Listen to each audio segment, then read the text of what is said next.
One India Kannada YouTube ಚಾನಲ್ಗೆ ಸ್ವಾಗತ. ನಾನು ಸಂದೀಪ್.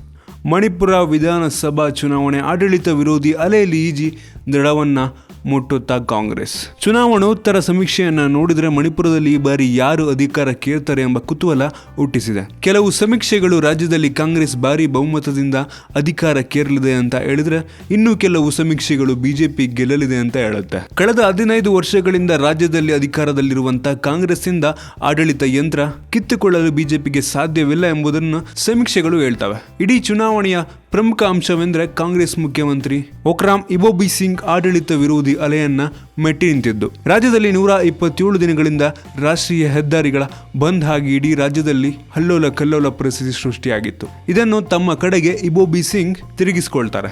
ಕೇಂದ್ರ ಸರ್ಕಾರ ಪರಿಸ್ಥಿತಿಯನ್ನ ಸುಧಾರಿಸಲು ಸಹಕರಿಸುತ್ತಿಲ್ಲ ಎಂದು ಇಡೀ ರಾಜ್ಯದಲ್ಲಿ ಬಿಂಬಿಸ್ತಾರೆ. ಇನ್ನೊಂದು ಕಡೆಯಲ್ಲಿ ಟಿಕೆಟ್ ಸಿಗದೆ ಬಂಡಾಯವೆದ್ದಿದ್ದ ಬಿಜೆಪಿ ನಾಯಕರನ್ನ ಕಾಂಗ್ರೆಸ್ಗೆ ಕರೆದಿರ್ತಾರೆ. ಇದು ಕಾಂಗ್ರೆಸ್ಗೆ ಅನುಕೂಲವಾಗಿ ಪರಿಣಮಿಸುತ್ತೆ ಅಂತ ರಾಜಕೀಯ ತಜ್ಞರು ತಿಳಿಸ್ತಾರೆ. ಬಹುಶಃ ಹೆದ್ದಾರಿ ಬಂದ್ ಆಗಿ ರಾಜ್ಯದಲ್ಲಿ ಉಂಟಾಗಿದ್ದಂಥ ಸಮಸ್ಯೆಯನ್ನ ಬಿಜೆಪಿ ಬಗೆಹರಿಸಿದ್ರೆ ಪರಿಸ್ಥಿತಿ ಭಿನ್ನವಾಗಿರ್ತಿತ್ತು ಅನ್ಸುತ್ತೆ.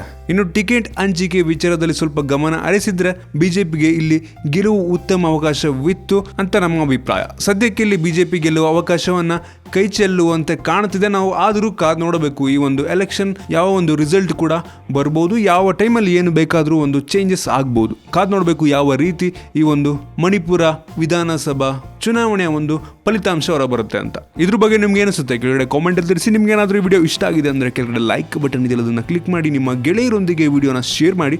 ಇದೇ ರೀತಿ ನಮ್ಮ ಬೇರೆ ವಿಡಿಯೋಗಳಿಗೆ ಒನ್ ಇಂಡಿಯಾ ಕನ್ನಡ ಯೂಟ್ಯೂಬ್ ಚಾನಲ್ಗೆ ಸಬ್ಸ್ಕ್ರೈಬ್ ಮಾಡಿ. ಧನ್ಯವಾದ.